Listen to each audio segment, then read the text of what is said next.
నువ్వు కట్టాల్సిందే, నువ్వు వీడికి ఖాళీ చేయాల్సిందే అనేది కాదు.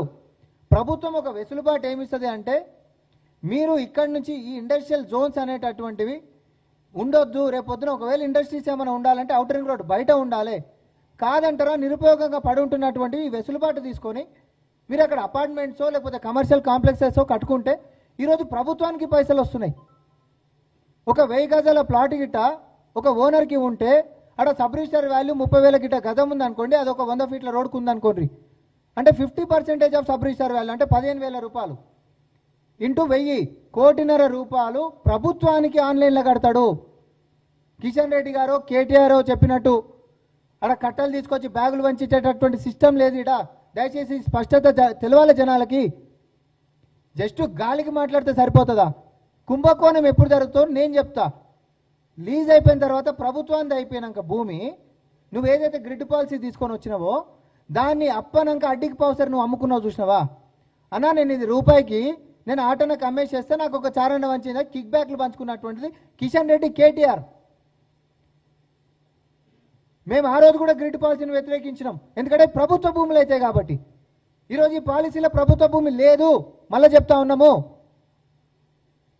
ఆ వెసులుబాటుతోటి ప్రభుత్వానికి డబ్బులు రావడమే కాదు, రేపు పొద్దున వాళ్ళు సముదాయాలు కట్టుకుంటే మళ్ళీ కూడా అక్కడి నుంచి ప్రభుత్వానికి ఆమ్దాని వచ్చేటటువంటి సిస్టమ్ మనం చేస్తున్నాము. తద్వారా పరిశ్రమలు కూడా బయటికి వెళ్ళిపోతాయి, పరిశ్రమలు కూడా లేకుండా అవుతాయి. విన్ విన్ సిచ్యువేషన్ ఇక్కడ. పరిశ్రమలు లేకుండా అయిపోతాయి, ఇతర సముదాయాలు వచ్చినప్పుడు ప్రభుత్వానికి మరి ఆదాయం కూడా సమకూరుతుంది. ఈ కన్వర్షన్ తోటి ప్రభుత్వానికి ఆదాయం వస్తుంది, నాయకులకు కాదు. రేపు పొద్దున ఇంకోటి ఏదైనా కట్టుకుంటే ట్యాక్స్ల రూపకంగా కూడా మనకే ఆదాయం వస్తుంది. ఒక బూతు లెక్క దీన్ని భూతద్దంలో పెట్టి పదే పదే పదే పదే జనాలకు రుద్దుకుంటా, ఇద్దరు కలిసి ములాఖత్ అయిపోయి ఒకటే స్క్రిప్ట్ని జిరాక్సులు తీసుకొని చదువుకుంటా, అరే ఒక్క అంశంలో అడ్డం పడుతున్నారా? ఢిల్లీ లెక్క మారొద్దంటాడు, మూసి ప్రక్షాళన కాళ్ళలో కట్టెలు పెడతాడు. ఎందుకు జరుగుతలేదండి? ఎందుకు ముందుకు పోతలేదు? అడ్డం పడుతుంది కిషన్ రెడ్డి కాదా?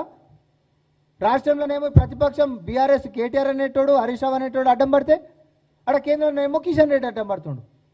పక్క రాష్ట్రాలలోనేమో పార్టీలన్నీ ఒకటై అన్న మన రాష్ట్రానికి అయితే ఎట్లా తెచ్చుకుందాము, పక్క రాష్ట్రాలు ఏమన్నా కానీ అని చెప్పి రికార్డు స్థాయిలలో నిధులు తెచ్చుకుంటుంటే కేంద్రం కెంచి పనులు చేసుకుంటుంటే చాతగాని దద్దమ్మ లెక్క ఈరోజు పనిచేస్తున్నటువంటి వాళ్ళ కాళ్ళలో కట్టెలు పెడతా ఉన్నారు. దయచేసి ఈ విధానం తప్పు కాదు. మేము చేస్తున్నటువంటి అంశాలని మీరు అడ్డుకుంటే తప్పవుతుంది. అబద్ధాలు దుష్ప్రచారాలు దయచేసి బంద్ చేయండి. అభివృద్ధి సంక్షేమాల గురించి అడిగినప్పుడు ధర్మం అనేటటువంటిది తీసుకొచ్చి ప్రజల మెదళ్లలో నొక్కుతా ఉన్నారు.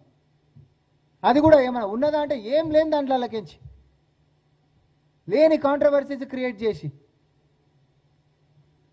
బీజేపీకి నేను మళ్ళా కూడా చెప్తా ఉన్నా, బీజేపీ నేతలకి బీఆర్ఎస్ నేతలకి ఈ రాష్ట్రం యొక్క ప్రగతి, ఈ రాష్ట్రంలోని సంక్షేమాలు ఏ అంశాలైనా కూడా అందరం కూడా జెండాలు పక్కకేసి కేంద్రంతో కలిసికట్టుగా కొట్లాడుకుంటే రాష్ట్రం ప్రగతి అనేది వేగవంతంగా జరుగుతుంది. కానీ అన్ని అంశాలలో కూడా అడ్డుకట్టలెక్క వేస్తే మాత్రం ఇది హర్షించేటటువంటి అంశం కాదు. బీజేపీ అసలు రూపం అనేటటువంటిది ప్రజలు ఈరోజు మీ అబద్ధాలను కొన్ని రోజులు నమ్మినట్టు కనిపించరు. మొన్నటిదాకా జూబ్లీగా మిమ్మల్ని నమ్ముతలేరు అనేది మళ్ళీ మొదలైంది.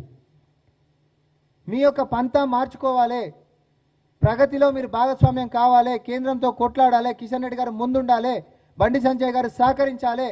దానికి మా కాంగ్రెస్ ఎంపీలందరం కూడా కలిసికట్టుగా మనం కేంద్రంకి ఇచ్చి నిధులు ఎట్లా తెచ్చుకోవాలనే దాని మీదనే చర్చ జరగాలి తప్ప జోకర్ లెక్క ఒకైనా బ్రోకర్ లెక్క ఒకైనా ఏషాలు వేసుకుంటా ఈరోజు కిరికిరి రెడ్డి లెక్క మారినటువంటి నువ్వు మళ్ళీ కిషన్ రెడ్డి కావాలనంటే తెలంగాణ గురించి పాటుపడి నీ యొక్క చిత్తశుద్ధిని తెలంగాణ ప్రజలకు చాటాలని చెప్పి కాంగ్రెస్ పార్టీ నుంచి మేము డిమాండ్ చేస్తా ఉన్నాం.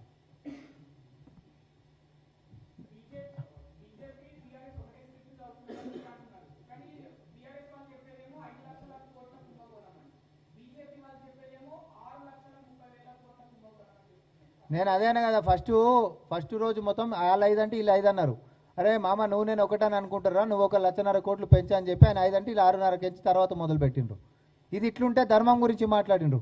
కిషన్ రెడ్డి గారికి ఇంకొకటి కూడా నేను అడుగుతా ఉన్నా, మీకు నిజంగానే ధర్మం మీద మతం మీద దేవుని మీద దేవుణ్ణి మొక్కేటోళ్ళు అయితే మీరు నిజంగా హిందువులే అయితే నువ్వు ఒక కేంద్ర మంత్రిగా హిందూ పుట్టుకనే పుడితే నేను చాలా పెద్ద మాట మాట్లాడుతున్నా.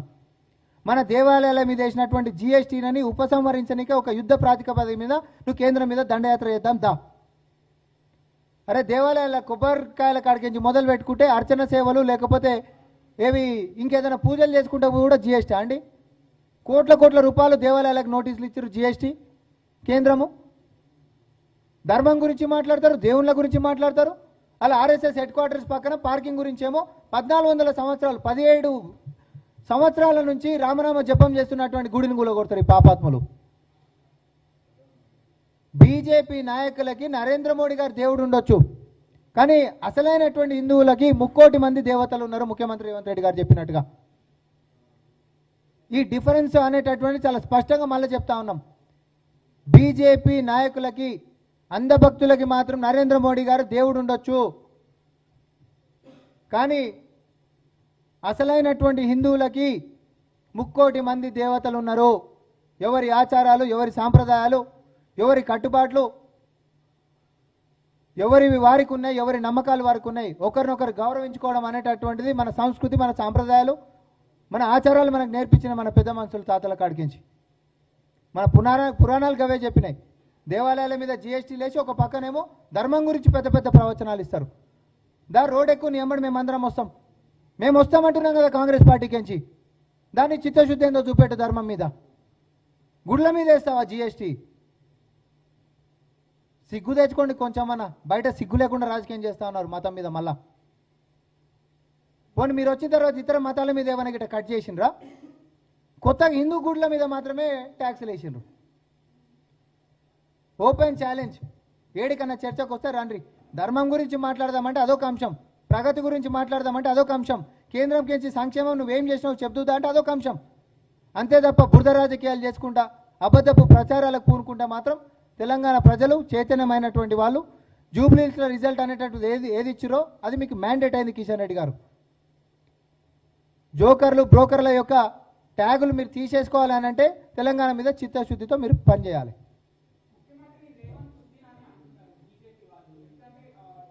ఏంది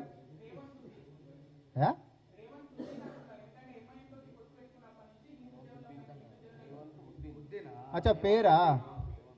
ఓకే, ఏమో మరి అది ఇప్పుడు అది బండికాన్ని లేకపోతే కిషన్ ఉద్దీన్ అడుగు. ఓకే.